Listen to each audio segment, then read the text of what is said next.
नमस्कार, कैसे हैं आप सभी लोग? स्वागत है आपका। लेकिन फिक्र है हमें बहुत सारी खबरों की और बहुत सारे डेवलपमेंट्स की। आज का बड़ा फोकस ऑफ कोर्स राम मंदिर में चढ़ावा चोरी पर है, जिसमें एक्शन पर भी अब सवाल उठाए जा रहे हैं। सवाल यह है कि 8 लोगों की गिरफ्तारी तो हो गई, लेकिन क्या ये छोटी मछलियां हैं? क्या इस मामले में कुछ बड़ी मछलियां भी शामिल हैं? क्या इन चोरों का कोई मास्टरमाइंड भी है जो अब तक कार्रवाई से बचा हुआ है या उसे बचाया जा रहा है? ये सवाल पूछे जा रहे हैं। अयोध्या से चलेंगे उज्जैन, जहां मुहर्रम के जुलूस में क्रेन से लटकाकर एक कार को ब्लास्ट करने के बाद से हंगामा मचा हुआ। सवाल यह है कि क्या ये आखिर ये किस तरह का मातम मनाया जा रहा है, जिसमें कानून तोड़ने की सोच का विस्फोटक प्रदर्शन किया जा रहा है।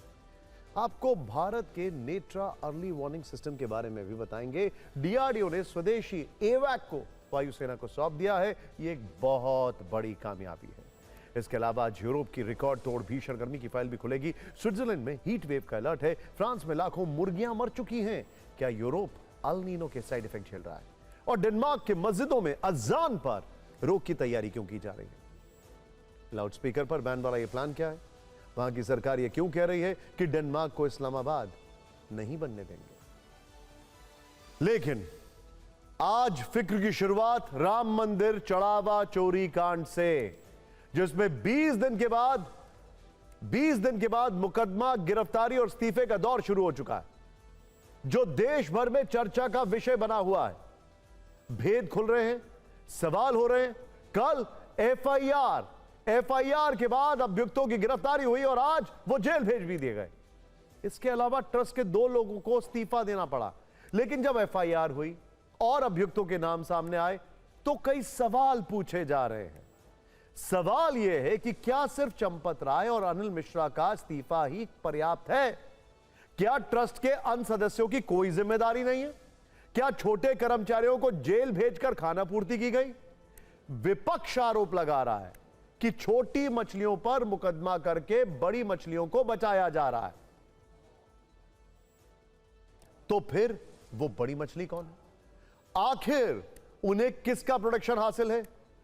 एक सवाल यह भी है, क्या चढ़ावा कांड से राम मंदिर आंदोलन पर दाग लगा है? 500 साल बाद अयोध्या में भव्य राम मंदिर बना, लेकिन जिन पर भरोसा करके जिम्मेदारी दी गई, अब उन्हीं पर विश्वासघात के आरोप लग रहे हैं, उन्हीं से सवाल जवाब हो रहे हैं। चढ़ावे के हिसाब किताब पर वो शक के दायरे में है। क्या ये राम मंदिर आंदोलन पर दाग नहीं है? बड़ा सवाल तो यह भी है कि क्या सिर्फ कुछ लोगों की गिरफ्तारी और इस्तीफे से श्रद्धालुओं का भरोसा वापस आ पाएगा? कल से गिरफ्तारी का जो सिलसिला शुरू हुआ, उसके बाद आज कई डेवलपमेंट्स हैं, आपको देखना चाहिए। देखिए, पहली चीज जो मैं आपको बता रहा हूं, श्री राम मंदिर तीर्थ क्षेत्र ट्रस्ट के महासचिव चंपत राय और सदस्य अनिल मिश्रा ने त्याग पत्र दे दिया। कहा जा रहा है कि वीएचपी के दबाव में उन्हें रिजाइन करना पड़ा है। वीएचपी को राम मंदिर आंदोलन का ध्वजावाहक माना जाता है। 8 गिरफ्तार अभियुक्तों की कोर्ट में पेशी हुई, जहां से उन्हें जेल भेजा गया। अब सोमवार को पुलिस इन अभियुक्तों की रिमांड मांगेगी। पुलिस ने मीडिया के सामने भी अभियुक्तों की परेड कराई है। सरकारी वकील के मुताबिक अभियुक्तों से 79,85,000 कैश बरामद हुआ है, जिसकी जानकारी कोर्ट को दी गई। कोर्ट को बताया गया है कि इस मामले में मास्टरमाइंड की गिरफ्तारी भी संभव है। सरकारी वकील के मुताबिक चंपत राय, अनिल मिश्रा और गोपाल राव की भूमिका की जांच चल रही है और अगर उनकी मिलीभगत के सबूत मिले तो गिरफ्तारी हो सकती है। गिरफ्तार अभियुक्तों में टिन्नू यादव और सुभाष श्रीवास्तव को छोड़कर सबको बैंक ने बाहर से हायर किया था। यह भी अपने आप में एक बहुत बड़ा एलिमेंट ऑफ डाउट क्रिएट करता है, जिनकी ड्यूटी चढ़ावे की गिनती के लिए लगाई गई थी। पुलिस ने कोर्ट को बताया कि अभियुक्त सुभाष श्रीवास्तव के पास से रिकवरी नहीं हुई, लेकिन वो पूरे षड्यंत्र का हिस्सा है। अयोध्या राम मंदिर के चढ़ावा चोरी मामले में जो 8 आरोपी थे, आज उनको कोर्ट में पेश किया गया। ये तस्वीरें अयोध्या की जिला सत्र न्यायालय के हैं और ये तमाम आरोपी, जिसमें टिन्नू नजर आ रहा है और बाकी लवकुश मिश्रा नजर आ रहा है, रमाशंकर यादव टिन्नू नजर आ रहा है, अनुकल्प मिश्रा नजर आ रहा है, कमलेश पांडे, सुभाष चंद्र श्रीवास्तव, मनीष यादव और इसके अलावा अविनाश शुक्ला और रमाशंकर मिश्रा, ये वो तमाम आरोपी हैं जिनको हिरासत में लिया गया, फिर गिरफ्तार किया गया। इसमें टोटल राम मंदिर जो है ट्रस्ट अयोध्या, वहाँ पर धन के गमन से संबंधित मामला था जो कि ट्रस्ट के कर्मियों द्वारा किया गया था, जो इसका अमाउंट 79,85,493 रुपये था। 8 एक्यूज्ड के पास से अभी प्रथम दृष्टया मतलब आरोप तय हुआ था। इसमें सुभाष श्रीवास्तव के पास से रिकवरी नहीं हुई है, ये षड्यंत्र में शामिल थे। बाकी 8 अभियुक्तों के खिलाफ से मतलब के पास से 79,85,493 रुपये बरामद हुए हैं। क्योंकि रिमांड ये इसमें भ्रष्टाचार की धाराएं भी लगी हुई हैं, इसलिए मजिस्ट्रेट न्यायालय द्वारा जो रिमांड मजिस्ट्रेट है 3 दिन का रिमांड दिया गया मंडे तक का। पुलिस रिमांड है या जुडिशियल ये रिमांड? जुडिशियल रिमांड है, मतलब इन्हें जेल भेजा जाएगा। जेल भेजा जाएगा और फिर ये जेल से फिर वापस आएंगे मंडे को रिमांड के लिए, आगे के लिए। देखिए, अब ये बहुत ही नेचुरल सी बात है कि लोगों को, बल्कि ट्रस्ट को, जो इसके जिम्मेदार व्यक्ति हैं, उन सबको सवालों के लिए तैयार रहना चाहिए, क्योंकि एक कई सालों की आस्था का विषय है और उस पर चोट लगी है। न जाने कितने लोग इस आंदोलन में शामिल हुए या कितनी सारी चीजें हुई, बहुत बड़ी चोट लगी है आस्था पर, विश्वास पर। और एक बार अगर चोट लग जाए तो फिर हर चीज माइक्रोस्कोप लगाकर देखी जाती है, सवाल पूछे जाते हैं। 6 दिन की एसआईटी जांच और 8 लोगों पर एफआईआर के बाद सबसे बड़ा सवाल यही है कि क्या छोटे लोगों पर गाज गिराकर बड़े लोगों को बचाने की तैयारी है? क्या कैशियर और छोटे कर्मचारियों में इतनी हिम्मत थी कि वो अपने दम पर इतनी बड़ी हेराफेरी कर रहे हैं? या फिर किसी बड़े क्या हाथ उनके ऊपर था जिससे वो ये मान बैठे कि उनका कोई कुछ बिगाड़ नहीं सकता? एसआईटी की रिपोर्ट में जब कई खामियां गिनाई गई, गंभीर सवाल उठाए गए, कठोर कार्रवाई की सिफारिश की गई, लेकिन एफआईआर से संकेत तो कुछ और ही मिल रहे हैं। और यही सवाल विपक्ष के नेता भी उठा रहे हैं। आखिर वो बड़ी मछलियां कौन हैं जिन्हें बचाने का इल्जाम लगाया जाता है? क्या छोटे लोगों पर कार्रवाई करके मामले में खानापूर्ति की जा रही है? समाजवादी पार्टी के अध्यक्ष अखिलेश यादव ने इसे लेकर पोस्ट किया है। उन्होंने कटाक्ष किया है कि बीजेपी का लंका कांड अयोध्या में ही होगा। बीजेपी के अहंकार की चमचमाती लंका के साम्राज्य का भी अंत होगा और लंकाधिपति का भी। बीजेपी के लिए तो अमृत काल बनकर आया है। वहीं सीएम योगी कह रहे हैं कि दोषी कोई भी हो, बख्शा नहीं जाएगा।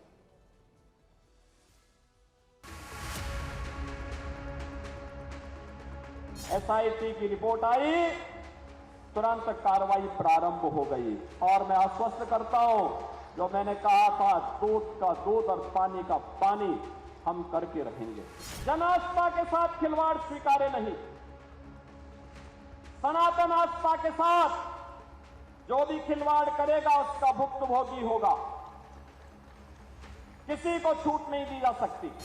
एसआईटी की सिफारिश के लोग सरकार कार्रवाई को आगे बढ़ा रही है और जब वरिष्ठ अधिकारियों की टीम कार्य कर रही है तो उसमें फिर राजनीतिक बयानबाजी बंद करें।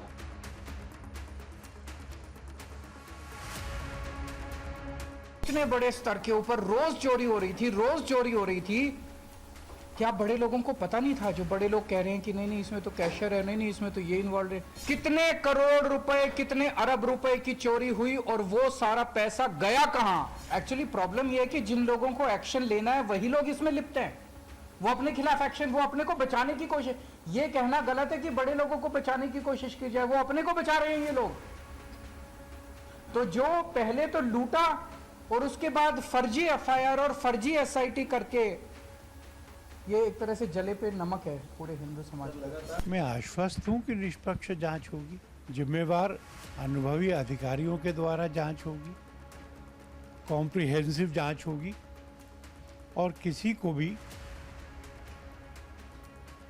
फंसाया भी नहीं जाएगा और बचाया भी नहीं जाएगा।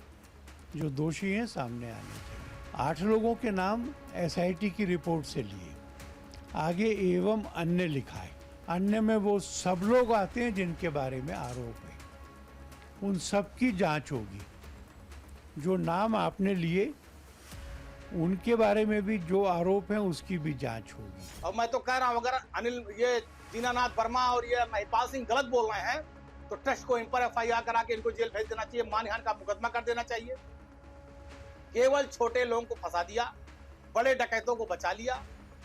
ये एफआईआर केवल उसी तरह से है, ये कुछ नहीं है कि 8 लोगों का एफआईआर हो गया, वो केवल गिनने वालों के ऊपर हो गया। जो गिनवा रहा था और कहां भेजना है कितना तय कर रहा था, उसका कहां नाम आया? अभी हैरान करने वाली बात यह है कि राम मंदिर में एक बार, दो बार या तीन बार नहीं, बल्कि सूत्रों के मुताबिक 70 बार चोरी हुई, वो भी सिर्फ 40 दिन के अंदर। अगर औसत देखें तो हर दिन 2 बार चोरी हो रही थी। सीसीटीवी में सब दिख रहा था, लेकिन जिन पर इस चोरी को रोकने की जिम्मेदारी थी, जिनके जिम्मे निगरानी थी, क्या उन्हें कुछ दिखाई नहीं दे रहा था? देखिए, सूत्र बता रहे हैं कि एसआईटी जांच के दौरान ये वीडियो सबूत मिले हैं। टीम ने रिकॉर्ड में उपलब्ध 27 अप्रैल से 5 जून तक की फुटेज देखी, तब उन्हें चढ़ावा चोरी के साक्ष्य मिले। कैमरों में 70 बार गबन की गतिविधियां देखी गईं। चढ़ावा और गणना प्रबंधन में जांच दल को बड़ी खामियां दिखी। होल्ड इट, आप सभी लोग सीसीटीवी की फंक्शनिंग से भली भांति अवगत होंगे। अंग्रेजी की फिल्मों में भी देखा होगा, हिंदी की फिल्मों में भी देखा होगा। सीसीटीवी की कोई ना कोई इंसान 24/7 मॉनिटरिंग करता रहता है। वो क्या कर रहा था और वो किसके कहने पर ये चीजें इग्नोर कर रहा था? खैर, आगे बढ़ते हैं। सूत्र बताते हैं कि एसआईटी ने अपनी जांच में राम मंदिर की आंतरिक ऑडिट रिपोर्ट की भी छानबीन की। वित्त वर्ष 2022-23, 2023-24, 2024-25 की आंतरिक ऑडिट रिपोर्ट में कई कमियों के संकेत मिले हैं। मंदिर में रखे गए दान पात्रों की संख्या और लिखित दस्तावेजों में दर्ज दान पात्रों की संख्या में अंतर दिखा है। दान पात्रों की निगरानी के लिए पर्याप्त सीसीटीवी की व्यवस्था नहीं थी। भेंट या चढ़ावे को उस तरह से अलग अलग कैटेगरी में नहीं बांटा गया जैसा कि होना चाहिए था। जांच के दौरान निगरानी को लेकर भी कोई स्पष्ट जिम्मेदारी नजर नहीं आई। सूत्रों के मुताबिक अभियुक्त मनीष यादव कई बार चोरी करते सीसीटीवी में दिखा, लेकिन कोई कार्रवाई नहीं हुई। चंपत राय के करीबी टिन्नू यादव ने ही राम मंदिर के अंदर मनीष यादव को नौकरी दिलवाई थी। मनीष टिन्नू का रिश्तेदार है। सवाल यह है कि जब धड़ल्ले से इतने बड़े पैमाने पर चोरी चल रही थी तो किसी ने रोका क्यों नहीं? जब सीसीटीवी में सबूत रिकॉर्ड हो रहे थे तो ट्रस्ट आंखें क्यों मूंदे हुए था? या फिर क्या सब कुछ पता होने के बाद भी जानबूझकर चोरी को खुली छूट दी गई? ये वो सवाल है जो सीसीटीवी फुटेज को डिकोड करने और सूत्रों से उसकी रिपोर्ट लीक होने के बाद उठ रहे हैं। 70 चोरी कांड पर अखिलेश यादव ने लिखा, हमने तो पहले ही कहा था कि सीसीटीवी का नाम चढ़ावा चोरी टीवी साबित होगा। जिन लोगों ने 17 बार लूटा वो सैकड़ों साल से इतिहास में बदनाम है। जिन्होंने केवल 40 दिन में 70 बार लूटा वो तो इतिहास में इस महापाप के लिए 7 जन्मों के लिए काले अक्षरों में दर्ज हो जाएंगे। अखंड निंदनीय। हालांकि चढ़ावा कांड पर 20 दिन के हंगामे के बाद एफआईआर दर्ज कर ली गई है। हमारे पास इसकी कॉपी भी मौजूद है। देखिए अब जरा, इसमें 8 अभियुक्तों के नाम लिखे हैं जो सीधे सीधे चढ़ावा गिनती से जुड़े थे। ध्यान से देखिएगा। पहला नाम तो आपके सामने आता है अनुकल्प मिश्रा। से पहले देखिए जरा, एक एक करके दिखाते रहिएगा। अविनाश शुक्ला, फिर अनुकल्प मिश्रा, फिर लवकुश मिश्रा, मनीष यादव, करुणेश पांडे, राम शंकर मिश्रा, सुभाष श्रीवास्तव और रामशंकर यादव और टिन्नू के नाम है। इनकी भूमिका क्या थी यह भी हम आपको दिखा रहे हैं। 9वें नंबर पर अज्ञात लिखा है। मिस्टीरियस एलिमेंट है ये, अज्ञात। खैर, मतलब यह कि पुलिस की जांच और सबूतों के आधार पर आगे चलकर अभियुक्तों की संख्या बढ़ सकती है। सूत्र बता रहे हैं कि चोरी के इस खेल में बैंक कर्मियों के शामिल होने का भी शक है। आने वाले दिनों में ये नाम भी सामने आ सकते हैं और फिर इनकी एंट्री एफआईआर में आपको दिख सकती है। ये इनके नाम हैं जो आपको एफआईआर में इनके नाम सामने आ रही है, देखिए। और फिर धीरे धीरे इनका बैकड्रॉप, पूरी एफआईआर रिपोर्ट सामने आ रही है।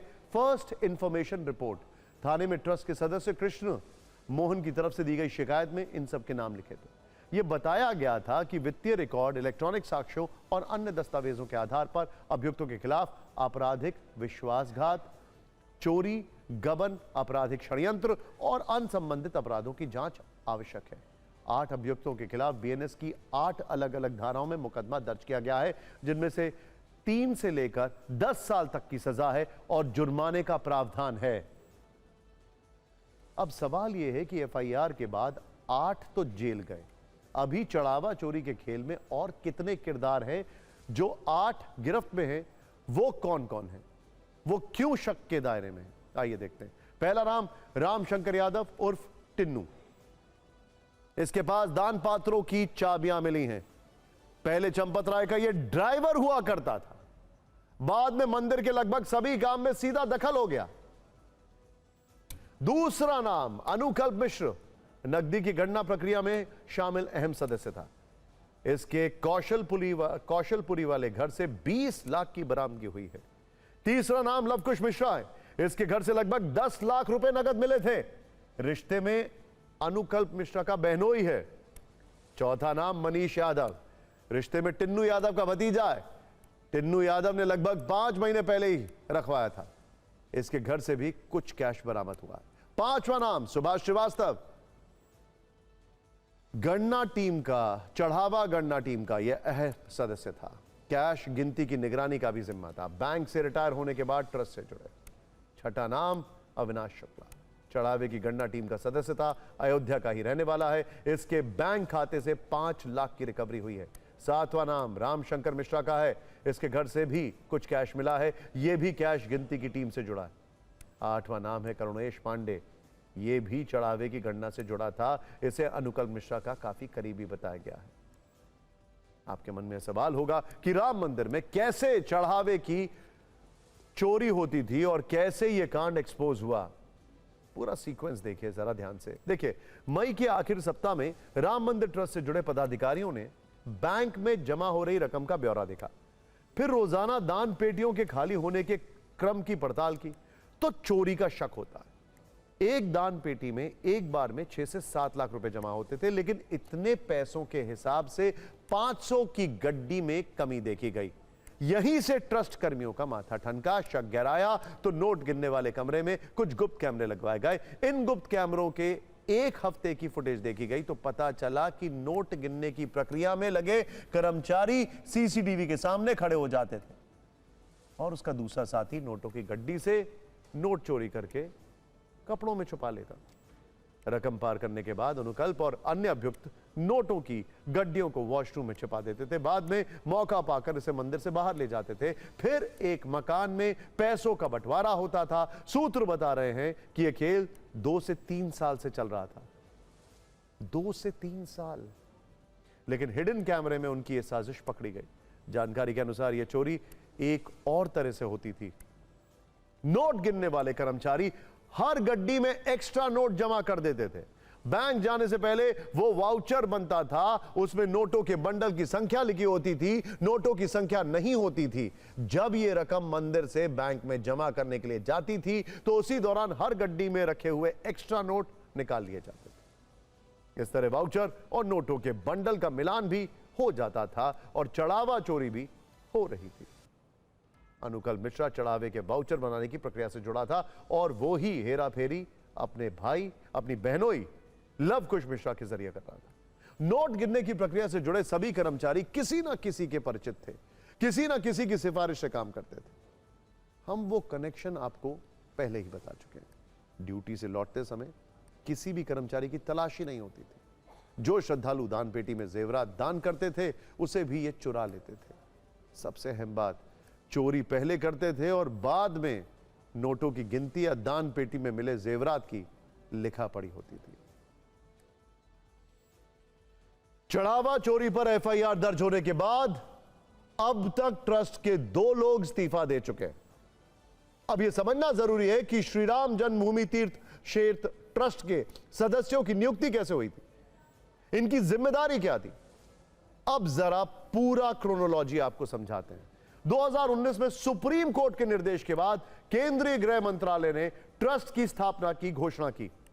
उस वक्त प्रधानमंत्री नरेंद्र मोदी ने लोकसभा में इस ट्रस्ट को एक स्वतंत्र न्यास बताया था।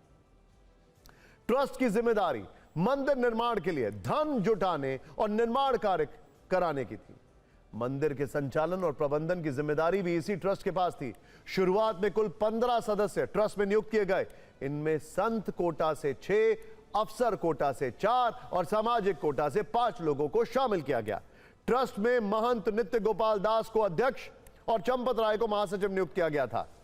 इनके अलावा केंद्र सरकार के एक अधिकारी, राज्य सरकार के एक अधिकारी और अयोध्या के डीएम को ट्रस्ट में पदेन सदस्य नियुक्त किया गया था। अगर मौजूदा स्थिति की बात करें तो श्री राम जन्मभूमि तीर्थ क्षेत्र ट्रस्ट के अध्यक्ष महंत नित्य गोपाल दास हैं, महासचिव चंपत राय इस्तीफा दे चुके हैं, कोषाध्यक्ष गोविंद देव गिरी जी महाराज हैं, नृपेंद्र मिश्रा निर्माण समिति के प्रमुख हैं जिनकी जिम्मेदारी मंदिर निर्माण की है।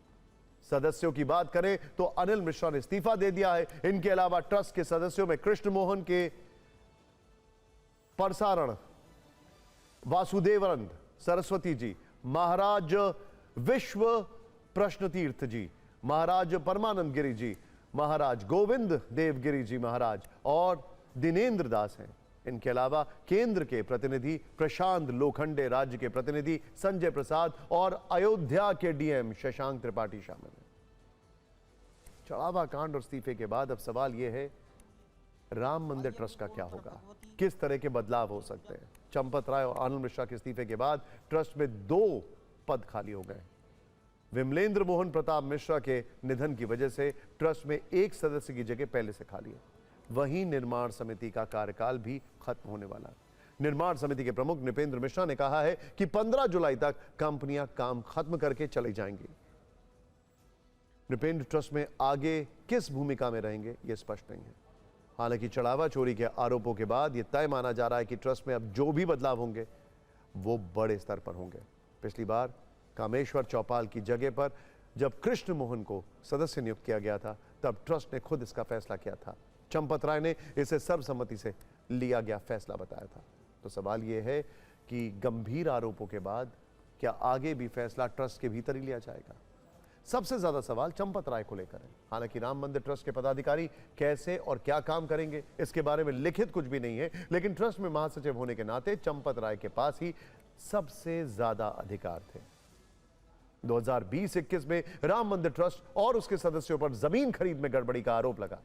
उस वक्त भी चंपत राय को हटाने की मांग उठी, लेकिन उन्होंने अपनी दलीलों से आरएसएस को मना लिया था। अब चढ़ावा चोरी के मामले में अभियुक्त टिन्नू यादव को चंपत राय का करीबी माना जाता है। दावा है कि किसको काम पर रखना है, किसको निकालना है, ऐसे फैसले भी टिन्नू के माध्यम से होने लगे थे। रुपयों की गिनती के लिए ऐसे लोगों को रख लिया गया जो आपस में एक दूसरे के रिश्तेदार हैं।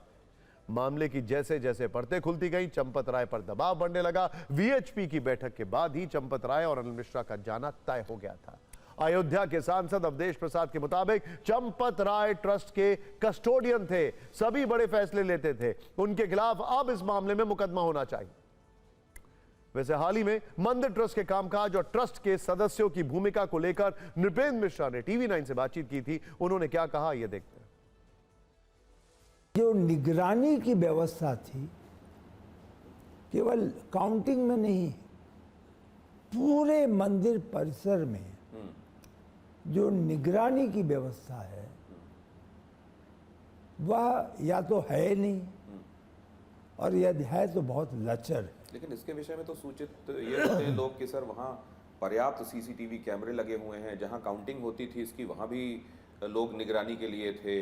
अगर 2 लोग गिन रहे थे तो उनमें एक खड़ा होकर निगरानी भी करता था। सीसीटीवी अपनी जगह लगे हुए हैं। कहते हैं कि 12 करोड़ रुपए के आसपास तो 6 महीने में केवल इसी सिक्योरिटी अरेंजमेंट के लिए और खर्च किए गए हैं। इसके बावजूद गुंजाइश रह गई सर। सीसीटीवी लगे हैं पूरे परिसर में, करीब 800 हैं। कंट्रोल रूम है, पुलिस देखती है, रन करती है, पुलिस जिम्मेदार है इसके लिए, सीसीटीवी के कंट्रोल को देखने के लिए। लेकिन मैं ये नहीं समझता कि सीसीटीवी का सही उपयोग हुआ है। वो इंस्टॉल्ड हैं, हाँ, लेकिन उनका वैसा इस्तेमाल नहीं हुआ जैसा होना चाहिए। हाँ, उसकी एनालिसिस हो वह कदाचित नहीं है, उसमें कोई इवेंट अनयूजुअल है वह कदाचित नहीं है। अगर काउंटिंग रूम में सीसीटीवी लगा है और कहा यह जा रहा है कि सीसीटीवी से ही पता लगा है कि कुछ ऐसा हुआ है, जिसके आधार पे ये पत्र लिखा गया, तो सही बात यह है कि सीसीटीवी की निगरानी प्रभावी नहीं थी। बड़ा दुखद है ये सब, और ये समझने के लिए कोई रॉकेट साइंस की जरूरत नहीं है कि सीसीटीवी की मॉनिटरिंग ठीक नहीं हो रही थी। इंटेंट भी साफ है, लेकिन अब उसका जिम्मेदार कौन था? सोचिए, फॉलो द मनी, अंग्रेजी में कहते हैं ना, फॉलो द मनी। आपने राम मंदिर ट्रस्ट के बारे में नृपेंद्र मिश्रा की बातें सुनी, अब इसी ट्रस्ट के बारे में कांग्रेस नेता राजीव शुक्ला क्या सोच रहे हैं, आपको दिखाते हैं। उन्होंने राम मंदिर में चंदे और चढ़ावे में हेराफेरी को भयानक लूट कहा है, ट्रस्ट को भंग कर देने की मांग की है। पहली मांग कांग्रेस पार्टी ये करती है कि सुप्रीम कोर्ट की निगरानी में इसकी जांच होनी चाहिए। दूसरी मांग ये है कि भाई इस ट्रस्ट को भंग किया जाए और जो धर्माचार हैं, जो शंकराचार हैं, जो साधु संत हैं और जिन अयोध्या में जो साधु संत इसमें लगे थे राम मंदिर के शुरू से जो है राम मंदिर के पक्ष में, उन सब का कोई ट्रस्ट बनना चाहिए जो देखे। ये इसका राजनीतिक ये नहीं होना चाहिए। चढ़ावा चोरी विवाद के बीच आम आदमी पार्टी के संयोजक अरविंद केजरीवाल अयोध्या पहुंचे। उन्होंने रामलला के दर्शन किए, हनुमानगढ़ी में पूजा अर्चना की, वो साधु संतों से भी मिले, उनका आशीर्वाद भी लिया। इस पर सीएम योगी आदित्यनाथ ने उन्हें घेरते हुए दिल्ली को बर्बाद करने और भ्रष्टाचार के आरोप लगाए, जिसके बाद अरविंद केजरीवाल ने भी जवाब दिया। दिल्ली से भी एक सज्जन वहां आए हैं आज, और मैं उनसे भी कहना चाहूंगा कि दिल्ली की जनता ने उन्हें 15 वर्ष तक अवसर दिया, लेकिन दिल्ली को उन्होंने बर्बादी के सिवाय कुछ नहीं दिया, भ्रष्टाचार के सिवाय कुछ नहीं दिया। आज मैं उनसे पूछना चाहूंगा, अयोध्या कोई डबल इंजन सरकार ने 9 वर्ष में जो सजाया है, जो संवारा है, देखिए इस मॉडल को और फिर अपने कारनामों पर पश्चाताप करो। एफआईआर जो हुई है वो केवल एक दिखावा है, एक छलावा है। 8 छोटे छोटे कर्मचारियों को गिरफ्तार किया गया है। इतने दिनों से जो घोटाला चल रहा था, जाहिर तौर पे इतने दिनों से घोटाला कोई छोटे छोटे कर्मचारी नहीं कर रहे थे। इसके तार बहुत ऊपर तक जुड़े हुए हैं। बड़े लोगों को बचाने की कोशिश की जा रही है, छोटे लोगों के सर पे ठीकरा फोड़ा जा रहा है। एफआईआर दर्ज होने के बाद से अब तक राम मंदिर चढ़ावा चोरी कांड पर किस तरह के बयानों की फायरिंग हो रही है, आइए देखते हैं।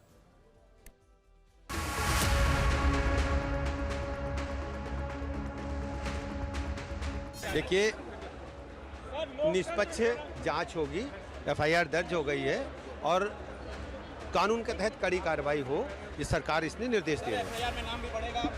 ये तो आप तफ्तीश करने वाले लोग जो लोग, आप उनसे पूछिए कि बाबरी मस्जिद के चंदे का क्या हुआ।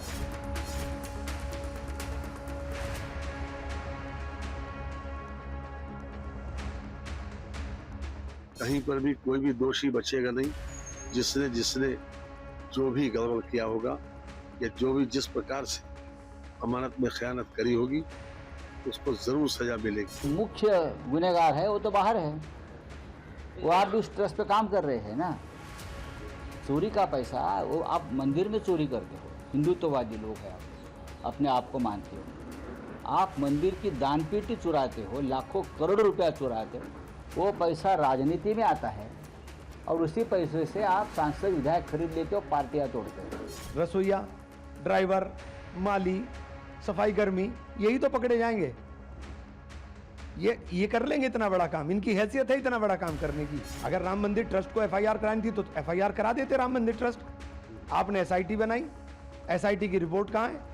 एसआईटी की रिपोर्ट किस हैसियत में राम मंदिर ट्रस्ट को जा सकती है? तो सरकार को जाती। एफआईआर सरकार को करानी चाहिए। अयोध्या की बात चलते हैं एक और धर्म की नगरी उज्जैन में, और वहां से आपको कुछ ऐसी तस्वीरें दिखाते हैं जो इस वक्त देश के करोड़ों लोगों के साथ मध्य प्रदेश सरकार और उज्जैन की पुलिस को परेशान कर रही हैं, क्योंकि इसमें कट्टर सोच का विस्फोटक डिस्प्ले है। आज पूरे देश में मुहर्रम मनाया जा रहा है, जुलूस निकाले जा रहे हैं, लेकिन 23 जून को महाकाल की नगरी उज्जैन में कुछ लोगों ने मुहर्रम का ऐसा जुलूस निकाला जिसकी तस्वीरें चिंताजनक हैं, लोगों को भयभीत कर रही हैं। इसका वीडियो वायरल हो गया और इस पर कड़ा एक्शन भी हुआ। मुहर्रम को शोक और सब्र का मौका कहा जाता है, लेकिन आरोप है कि उज्जैन में कुछ लोगों ने अपने नफरती एजेंडे की चाहत में इस शोक और सब्र को धमाकों में उड़ा दिया और कार ब्लास्ट वाली कट्टर तस्वीर पेश की है। There you go. पहले इस घटना की कुछ वीडियो देखिए और फिर खुद तय कीजिए ये है क्या। सवाल पूछा जा रहा है कि इसे मुहर्रम में शोक मनाने का तरीका या जुलूस कहा जा सकता है। 23 जून की रात यह जुलूस उज्जैन के बड़नगर के अडान मोहल्ले से निकाला गया। इस दौरान एक क्रेन के जरिए 40 फीट की ऊंचाई पर एक वैन को लटकाया गया। उस वैन पर एक पोस्टर लगाया गया जिस पर लिखा था ले फिर आ गए हैं। इसके बाद देखते ही देखते 2 लोग वैन पर नजर आने लगे जिनके हाथों में लाल रंग का झंडा था। पहले इस कट्टर जश्न में उस झंडे को शान से लहराया जाता है, फिर नीचे उतरने के बाद कार में ऐसा धमाका होता है जो किसी ने सोचा भी नहीं था। अब इस जुलूस पर खूब वैचारिक चिंगारियां निकल रही हैं। लोग सवाल पूछ रहे हैं मुहर्रम के जुलूस में ऐसी कट्टर मानसिकता का प्रदर्शन क्यों किया गया? ये क्या दिखाने की कोशिश है?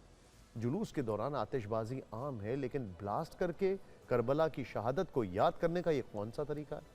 आखिर जश्न और जुलूस के नाम पर ऐसा बारूदी प्रयोग क्यों किया गया? कार पर ले फिर आ गए लिखकर जो पोस्टर चिपकाया गया उसका मतलब क्या था?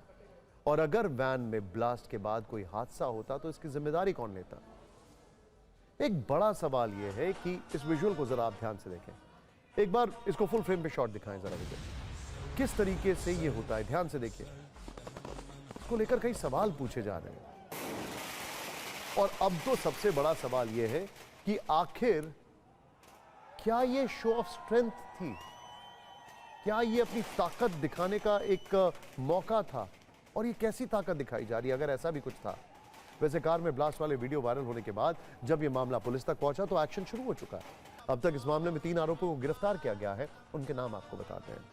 अभी पुलिस ने शोएब, जाहिद खान और तस्लीम नाम के शख्स को अरेस्ट किया है, जिन्होंने मुहर्रम की आड़ में अपने एजेंडे की आग लगाई और जुलूस की भीड़ में छिपकर यह कट्टर प्रयोग किया है। लेकिन सबकी पहचान हो गई है। इन्हें गिरफ्तार करने के बाद पुलिस ने आरोपियों की परेड भी निकाली, इनसे पूछताछ की और पूरी टाइमलाइन के बारे में बताया। पुलिस के अनुसार सबसे पहला नाम शोएब का है, जिसने मुहर्रम के मौके पर इस विस्फोटक जुलूस का आयोजन किया था। शोएब ने ही कबाड़ में रखी एक वैन को क्रेन पर लटकाने का पूरा प्लान बनाया। इसके बाद आरोपी जाहिद और तस्लीम ने क्रेन से लटकी वैन पर चढ़कर झंडा लहराया और नारेबाजी की। इन तीनों के अलावा पुलिस ने क्रेन के मालिक गोपाल माली पर भी एफआईआर दर्ज की है। अब पुलिस यह पता करने की कोशिश कर रही है कि आरोपी विस्फोटक कहां से लाए और किस प्रकार के एक्सप्लोजिव्स का इस्तेमाल किया गया। वैसे कुछ सवाल लोग भी जानना चाहते हैं। जिस वक्त ये सब हो रहा था तो वहां पुलिस मौजूद थी या नहीं? बड़नगर थाने के अंतर्गत अडान मोहल्ले में जो घटना हुई थी, जिसमें क्रेन में एक गाड़ी को लटका के उसमें पटाखे चला के उसको विस्फोटक जैसा एक विजुअल सामने आया था, उसमें जो मुख्य आरोपी है शोएब खान, उसको पुलिस ने हिरासत में ले लिया है। शोएब खान ने ये सारा जो कार्यक्रम जो है ऑर्गेनाइज करवाया था। इसके अलावा जो 2 लड़के उस गाड़ी के ऊपर चढ़ के झंडा लहरा रहे हैं, जाहिद खान और तस्लीम खान, उनको भी पुलिस ने गिरफ्तार करके हिरासत में ले लिया है। आगे की विवेचना जारी है। हम इस खबर में आगे बढ़े उससे पहले मुहर्रम को जान लेते हैं। मुहर्रम की 10 तारीख को जुलूस निकाला जाता है। ये मुस्लिम समुदाय के लोगों के लिए गम का मौका है। मुहर्रम के महीने की 10 तारीख को पैगंबर मोहम्मद साहब के नवासे इमाम हुसैन और उनके परिवार ने इराक के करबला में सच्चाई के लिए लड़ते हुए बड़ी कुर्बानी दी थी। तब उन्होंने क्रूर शासक यजीद के जुल्म के आगे झुकने से इनकार कर दिया था। यानी मुहर्रम में सबक है कि सच का साथ कभी नहीं छोड़ना चाहिए। साथ ही मुहर्रम की 10 तारीख, जिसे आशूरा भी कहते हैं, उस दिन उस तकलीफ को याद किया जाता है जिसका सामना करबला में पैगंबर मोहम्मद के नवासों और उनके परिवार ने किया। इसीलिए अलग अलग तरह के मातम किए जाते हैं। लेकिन अपने कट्टर एजेंडे के तहत वैन में ब्लास्ट करके शोएब, जाहिद और तस्लीम ने एक तरह से इस भाव का अपमान किया है। मुहर्रम सिखाता है कि जुल्म और अत्याचार के खिलाफ आवाज उठाना सबसे बड़ी इबादत है। लेकिन उज्जैन में इन आरोपियों ने कार में धमाका करके लोगों को भयभीत कर दिया। इस पर राजनीतिक प्रतिक्रियाएं भी आ रही हैं। उज्जैन से बीजेपी के विधायक ने इसे सुनियोजित साजिश बताया और आरोपियों पर रासूखा लगाने की मांग की है। वहीं कांग्रेस पुलिस की भूमिका पर सवाल उठा रही है।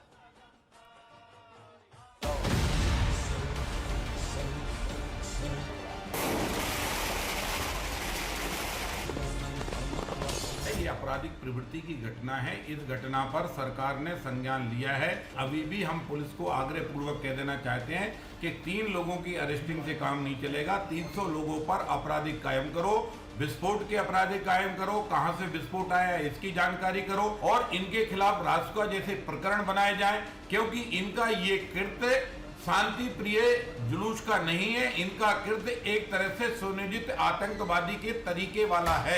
उज्जैन की घटना ये बताती है कि मध्य प्रदेश में किस तरीके से कानून व्यवस्था पूरी तरीके से ध्वस्त हो गई है। हजारों लोग वहां इकट्ठा थे और धार्मिक आयोजन हो रहा था और उसमें अगर ऐसी कोई घटना हुई है तो पुलिस वहां क्या कर रही थी? पुलिस ने तुरंत रोका क्यों नहीं लोगों को?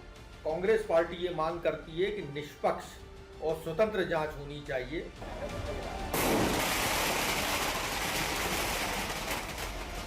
हतप्रभ कर देने वाला, चकित कर देने वाला और बेहद ज्यादा सनसनीखेज मामला ये प्रतीत हो रहा है, जिसे एक खेल बता करके मामले को दबाए जाने का प्रयास हो रहा है। ये हमारी सुरक्षा एजेंसियों के लिए अब एक जांच का मुद्दा है।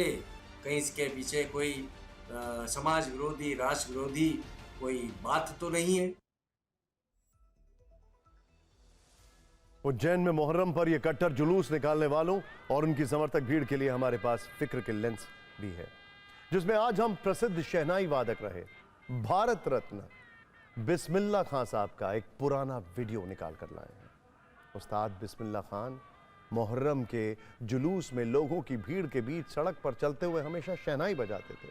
वो मुहर्रम के दौरान अपने सभी मांगलिक कार्यक्रम रद्द कर देते थे, यानी किसी भी शुभ काम में उस दौरान वो शहनाई नहीं बजाते थे, किसी कार्यक्रम में नहीं जाते थे, चाहे कितने भी पैसे उन्हें ऑफर किए जाएं। इस पुराने वीडियो में भी वो मुहर्रम के जुलूस में शामिल होकर पैदल चलते हुए शहनाई पर शोक गीत की धुन बजा रहे हैं। सादगी, इसे सादगी कहते हैं और इसे शक्ति प्रदर्शन या फिर कट्टरता। स्पष्ट है, उज्जैन में लोगों की भीड़ में शामिल कुछ लोग यहां दुख मनाने नहीं आए थे, बल्कि उनका बारूदी एजेंडा लोगों के दिलो दिमाग में आग लगाने का था। अब एक अलग खबर बताते हैं आपको, और ये बड़ी इंटरेस्टिंग खबर है। आप खुश हो सकते हैं इस खबर को देखकर। भारत की रक्षा शक्ति से जुड़ा शुभ समाचार है। डीआरडीओ ने एवैक यानी स्वदेशी airborne early warning and control system नेत्र को फाइनल ऑपरेशनल क्लियरेंस दे दिए।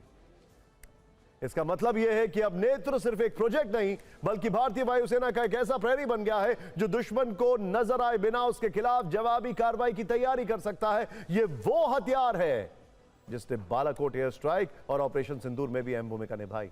भारत की इस आसमानी आग पर हमने एक स्पेशल रिपोर्ट तैयार की है, जिससे आपको पता चलेगा कि आखिर कितना ताकतवर है भारत का नेत्र, ये दुश्मन को कैसे पकड़ता है, ऑपरेशन सिंदूर में इसका रोल क्या था और क्यों कहा जा रहा है कि यह हथियार भारत के हवाई युद्ध की तस्वीर बदल सकता है।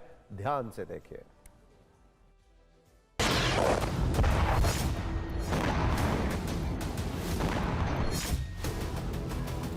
युद्ध सिर्फ बंदूकों और टैंकों से नहीं जीते जाते, बल्कि आधुनिक युद्ध में जीत उसी की होती है जिसे दुश्मन की जानकारी पहले मिल जाए और जो दुश्मन की योजना को उसके अंजाम तक पहुंचने से पहले समझ ले।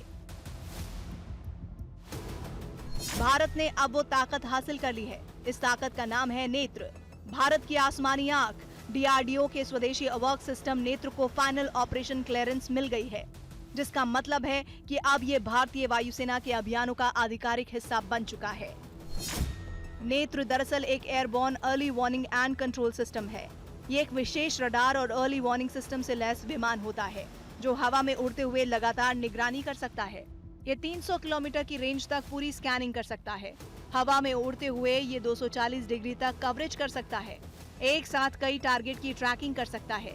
एक बार उड़ान भरने के बाद ये लगातार 5 घंटे तक हवा में रह सकता है और 37,000 फीट की ऊंचाई तक उड़ान भरने की ताकत रखता है। आसान भाषा में समझें तो ये उड़ता हुआ कमांड सेंटर है। ये खुद नहीं लड़ता, लेकिन युद्ध लड़ने वालों की आंख, कान और दिमाग बना रहता है। एयरबोर्न सिस्टम होने से जो रडार नेत्र है, इसका फ़ायदा ये है कि आजकल ड्रोन्स आ रहे हैं जो छोटे होते हैं और नीचे नीचे उड़ते हुए आते हैं। वो फिर हमारा रडार जो नीचे वो उसको नहीं पकड़ पाता। जब ये रडार हवा में जहाज के ऊपर हो जाएगा तो दूर से ही हम लोग पकड़ पाएंगे और उसका काउंटर मेजर ले लेंगे। इसी प्रकार क्रूज मिसाइल भी जब वो ज़मीन से लगते हुए चलती है उसको भी ये पकड़ लेगा, और साथ साथ में जहाज, उनके लो फ्लाइंग जहाज होते हैं उनको पकड़ लेगा। इस विमान के ऊपर लगे AESA रडार की मदद से चारों ओर हवाई गतिविधियों की निगरानी की जा सकती है। ये विमान एक साथ कई लक्ष्यों को ट्रैक कर सकता है। इसका मुख्य कार्य है दुश्मन के लड़ाकू विमानों की पहचान करना, कम ऊंचाई पर उड़ने वाले लक्ष्यों का पता करना, ड्रोन और क्रूज मिसाइलों की निगरानी करना, भारतीय लड़ाकू विमानों को लक्ष्य संबंधी जानकारी देना और एयर डिफेंस नेटवर्क को रियल टाइम डेटा उपलब्ध कराना। पूरी तरह स्वदेशी तकनीक पर बना ये सिस्टम ऑपरेशन सिंदूर और बालाकोट एयर स्ट्राइक में अपनी ताकत और विश्वसनीयता साबित कर चुका है। हाल के वर्षों में जिस तरह युद्ध के तरीके बदले हैं, उनमें एयरबॉर्न अर्ली वार्निंग सिस्टम की भूमिका और भी ज्यादा महत्वपूर्ण हो गई है। ऐसे में नेत्र भारतीय वायुसेना को अधिक मजबूती प्रदान करेगा।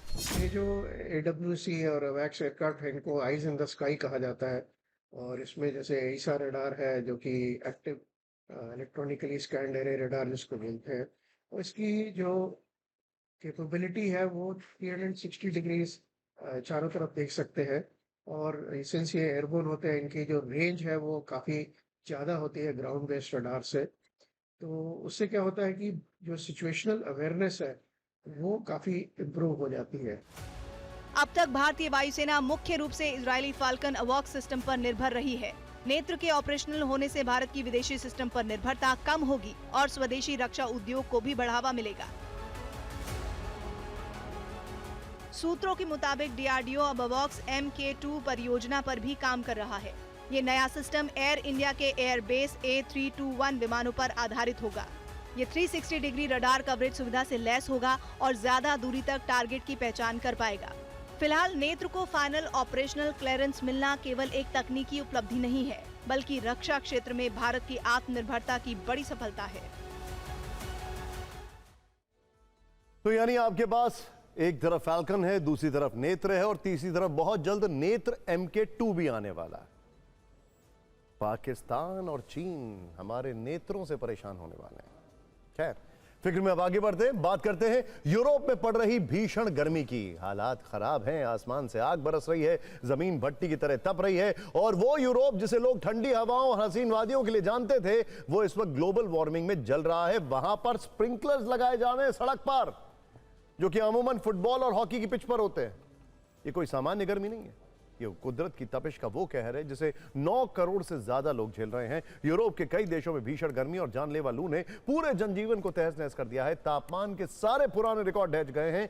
इंसानों से लेकर बेजुबान जानवरों तक हर कोई इस आसमानी आफत के आगे बेबस और लाचार खड़ा है। हालात इतने बदतर हो चुके हैं कि अब सरकारों को लोगों को घरों में कैद होने के फरमान जारी करने पड़ रहे हैं। मौसम वैज्ञानिक बता रहे हैं कि ओमेगा ब्लॉक नाम का मौसम पैटर्न पूरे पश्चिमी यूरोप को जकड़ चुका है। ये एक खतरनाक वेदर पैटर्न है। इसके कारण कई इलाकों में तापमान सामान्य से 18 डिग्री सेल्सियस तक ऊपर पहुंच गया। यूरोप में वर्ष के 12 महीने, मतलब साल के 12 महीनों में करीब 6 से 8 महीने ठंड रहती है। वहां स्थिति है कि गर्मी से लोगों की मौत हो रही है। जहां एयर कंडीशनर तो छोड़िए, बामुश्किल पंखे चलते हों, लेकिन आज की तारीख में वहां AC, पंखे, कूलर खरीदने के लिए शोरूम लूटे जा रहे हैं। लोग कई कई घंटे स्विमिंग पूल, झीलों और नदियों में बिता रहे हैं।